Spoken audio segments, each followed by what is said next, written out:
Hello student, आप लोगों के अपने चैनल राठौर एजुकेशन पॉइंट में बहुत बहुत स्वागत है। जैसा कि अभी पैरामेडिकल का काउंसलिंग शुरू तो नहीं हुआ है, पर दिल की धड़कनें बढ़ जरूर रही है कि मालूम नहीं कब से होगी, है ना।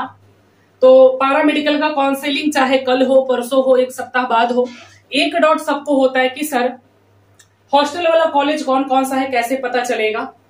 तो मैं इस वीडियो में आपको बताने वाला हूं। दूसरा डाउट होता है कि सर एडमिशन के समय कितना पैसा लगेगा, सर कोर्स कंप्लीट करने में कितना पैसा लगेगा और स्कॉलरशिप कितना मिलता है।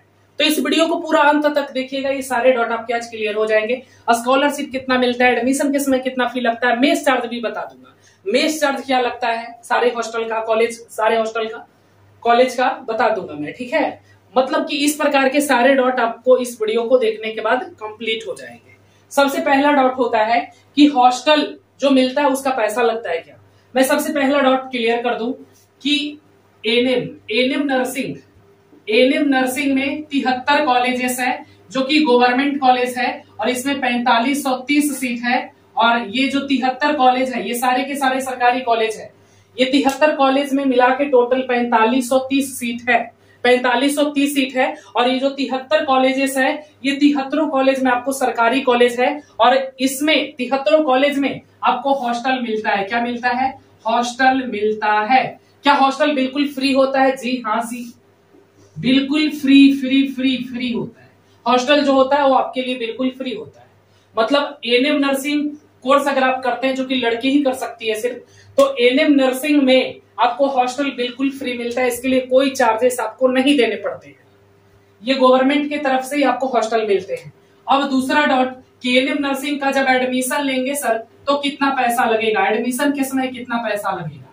देखिए हर कॉलेज का अलग अलग होता है, फी चार्ज अलग होता है। कौन सा कॉलेज है ये डिपेंड करता है, पर नॉर्मल तौर पर अगर देखा जाए तो 7,000 रुपया से लेकर के 7,000 से लेकर 6,000, मानो 6,000 से लेकर के आपको 9-10 बहुत है, 8 8,500 तक लगेगा, इससे ज्यादा नहीं लगेगा।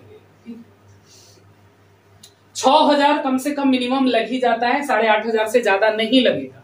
बहुत लगेगा तो 8,500 लगेगा, बहुत लगेगा तो एनएम नर्सिंग का। इसमें आपको टाई बेल्ट, वहां पे ड्रेस वगैरह सारा कुछ इसमें इंक्लूड होता है, ठीक। इसमें आपको वो आई कार्ड सब मिल जाता है इसमें, ठीक है। जूता वगैरह जो भी है इसमें सारा इंक्लूड होता है। हो सकता है कि इसमें आपका 1 मंथ का मेस चार्ज भी इंक्लूड होता है।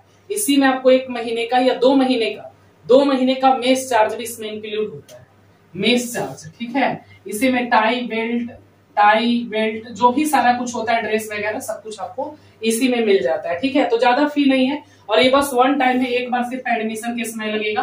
अब दूसरा डाउट स्टूडेंट का होता है कि सर कोर्स करने में कितना पैसा लगता है। तो अगर आप सरकारी कॉलेज से कर रहे हैं तो आपको 1 भी रुपया नहीं लगेगा। क्या समझे?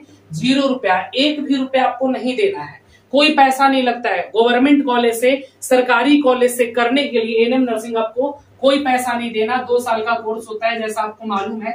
2 साल में आपको 1 रुपया भी नहीं देना है। पर हाँ, फॉर्म भरने में, रजिस्ट्रेशन करने में कुछ पैसे आपको लगेंगे। तो उसको मैं इसलिए ऐड नहीं कर रहा हूँ कि 500, 800, 1000 रुपया लगता है, तो उतना तो लगा ही सकते भाई, एनएम नर्सिंग कर रहे हैं सरकारी से। और बात करें कि स्कॉलरशिप कितना मिलता है, मतलब स्टाइफंड कितना मिलता है, सीधा सीधा कहने का मतलब स्टाइफंड कितना मिलता है। तो अभी के लिए आपको 1500 रुपया मंथली मिलता है। 1500 कितना मिलता है स्टाइफंड, यानी स्कॉलरशिप जो मिलता है वो आपको 1500 रुपए महीने मिलते हैं। क्या है? मंथली मिलता है? जी नहीं, ये मंथली आपको नहीं दिया जाता है, ये आपको साल भर के बाद भी दिया जा सकता है। ये आपको मिल जाता है, सारा ऐड करके आपको मिल जाता है, आपके अकाउंट में क्रेडिट हो जाता है। तो आपको टेंशन नहीं लेना है। तो क्या क्या मिलता है? एनएम नर्सिंग कोर्स 73 कॉलेज है, कोई भी कॉलेज मिलेगा, हॉस्टल रहेगा, कॉलेज में फी नहीं लगता है, बस थोड़ी बहुत नॉर्मल फी जो एडमिशन के समय लगेगा, वो भी चाहोगे तो बाद में रिफंड ही हो जाता है। सरकार की तरफ से आपको 1500 रुपया मिलेगा। मेस चार्ज लगेगा, अरे भाई खाने का पैसा तो हर जगह पे लगती है, सभी लोगों का लगता है। मुख्यमंत्री का लगता है तो तुम्हारा नहीं लगेगा रे बाबू, सबका लगेगा। मेरा दीदी भैया सबको लगेगा मेस चार्ज, सबका कटता है। गवर्नमेंट जिनकी सरकारी नौकरी होती है ना, कुछ सरकारी नौकरी छोड़ के कुछ वैसे नौकरी है जहां पे फ्री होता है, पर ज्यादातर 95% सरकारी नौकरी में भी आपको मेस चार्ज देना ही होता है, ठीक है। तो ये मेस चार्ज आपको लगेगा, ज्यादा नहीं लगता है। एनएम वाले को 2200, 2300, 2400 रुपया लगता है, उससे ज्यादा नहीं लगते। तो ये तो एनएम नर्सिंग का हो गया। अब हम लोग देखेंगे जीएनएम नर्सिंग का। चलिए सारे कोर्स का बताऊंगा, बस वीडियो को आप लोग अंत तक देखिएगा, क्योंकि ये डॉट काफी होता है। तो एनए में तो आपको टेंशन ही नहीं लेना है। सरकारी कॉलेज जिसको मिल गया ना, बल्ले बल्ले है, मौज है, मस्ती भी करेगा, खूब घूमो करेगा बाजार। चलिए सर, तो एएनएम नर्सिंग सबको मिल जाता है लगभग, थोड़े बहुत भी ध्यान देते हैं तो अच्छे कोर्स है, और जीएनएम से ज्यादा एएनएम की वैकेंसी आती है, याद रखना।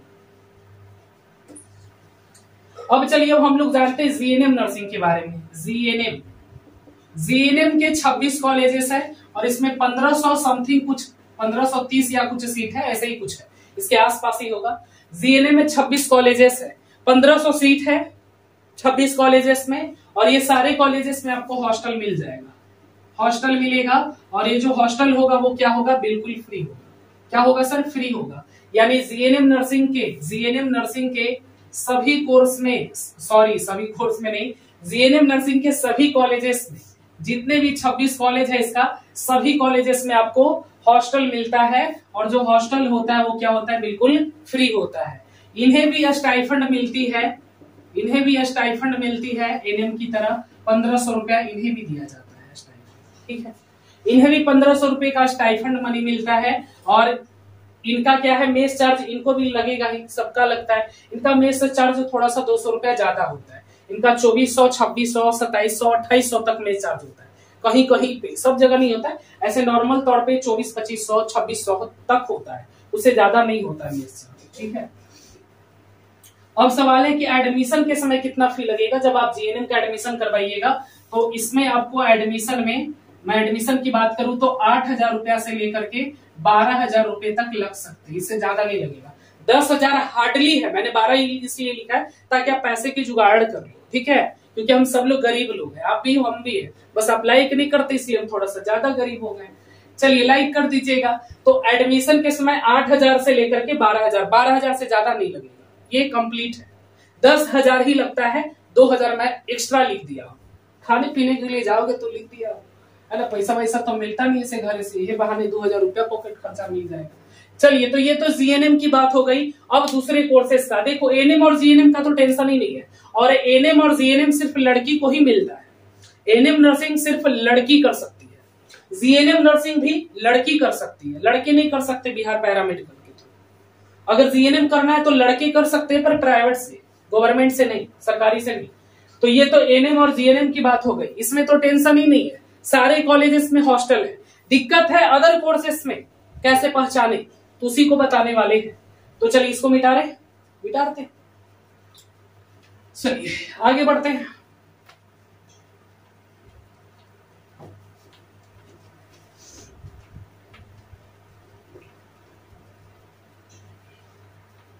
चलिए, ये तो एएनएम और जीएनएम की बात हो गई। और ऐसे कोर्सेज जो फार्मेसी, सबसे पहले मैं फार्मेसी का डॉट क्लियर करूं। फार्मेसी का 300 सीट है, 5 कॉलेजेस। फार्मेसी का 5 कॉलेजेस है, 300 सीट है सर, 300 सीट है, ध्यान देना। तो ये जो फार्मेसी है सर, ध्यान देना, इसमें जहां तक मेरे को जानकारी है हॉस्टल मिलता है, आप चाहे तो रख सकते हैं, हॉस्टल आपको मिल जाएगा 5 कॉलेजेस में। मेस चार्ज थोड़ा सा टाइट रहता है फार्मेसी वाले का, ठीक है, मेस चार्ज थोड़ा सा टाइट रहेगा। स्टाइफंड इनको भी मिलना शुरू हो गया, अगर नहीं मिलता है तो मिलेगा, स्टाइफंड मिलता है फार्मेसी वाले को। अब दूसरे कोर्स के बारे में मैं बताता हूँ। एडमिशन के समय इनका भी 8 से 10,000 रुपया लगेगा। एडमिशन के समय कितना लगेगा फार्मेसी वाले को, एडमिशन के समय 10,000 से लेकर के 12,000 तक आपको लग जाएगा, ठीक है, 10,000 से 12,000 रुपए फार्मेसी वाले को लगेंगे। 5 कॉलेजेस से 300 सीट है, और 5 कॉलेजेस में आपको हॉस्टल है, तो इसमें दिक्कत वाली कोई बात है ही नहीं। चलिए आगे देख लेते हम अब दूसरे कोर्सेस का। और ये सारे कोर्स लड़के एवं लड़कियां दोनों कर सकते हैं, जो मैं अब बताने वाला हूँ। फार्मेसी में लड़के एवं लड़कियां दोनों ही कर सकते थे, एएनएम जीएनएम सिर्फ लड़की कर सकती है।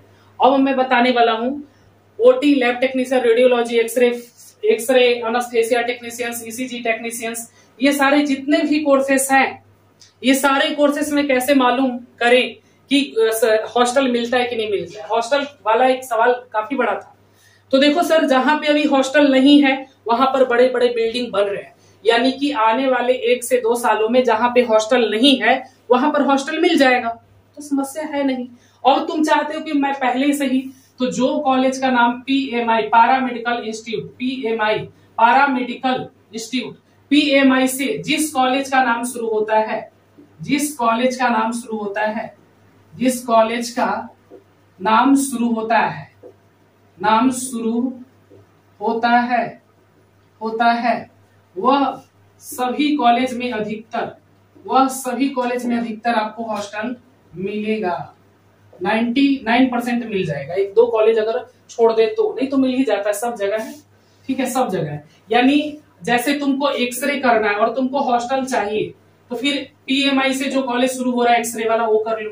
अगर तुमको रेडियोलॉजी चाहिए तो जो PMI से कॉलेज शुरू हो रहा है उसको सिलेक्ट कर लो चॉइस फिलिंग में, क्योंकि बहुत जल्द आपका काउंसलिंग होगा, चॉइस फिलिंग होगा, तो उस कॉलेज को सिलेक्ट कर लो रेडियोलॉजी के लिए, एक्सरे के लिए। और जैसा तुम्हारा मन है DMLT के लिए, DMLT में मुझे कॉलेज मिल जाए तो PMI वाला सिलेक्ट कर सकते हो। X-ray, OT, lab technician, anaesthesia technician, ECG technicians, है ना, फिजियोथेरेपी, जो भी कोर्स तुमको चाहिए, है ना, OT में तुम्हारा मन है कि नहीं मेरे को हॉस्टल चाहिए, तो PMI से जिस भी कॉलेज का नाम शुरू है PMI आगे में लगा रहेगा, उस कॉलेज में आपको हॉस्टल आराम से मिल जाएगा। ठीक है, तो सारे कोर्सेस में hostel, sanitary inspector, ECG technician, X-ray technician, radiology, pharmacy, physiotherapy, ophthalmic assistant, बहुत सारा dental hygienist, dental mechanics, blood transfusion, बहुत सारे कोर्सेस है सर।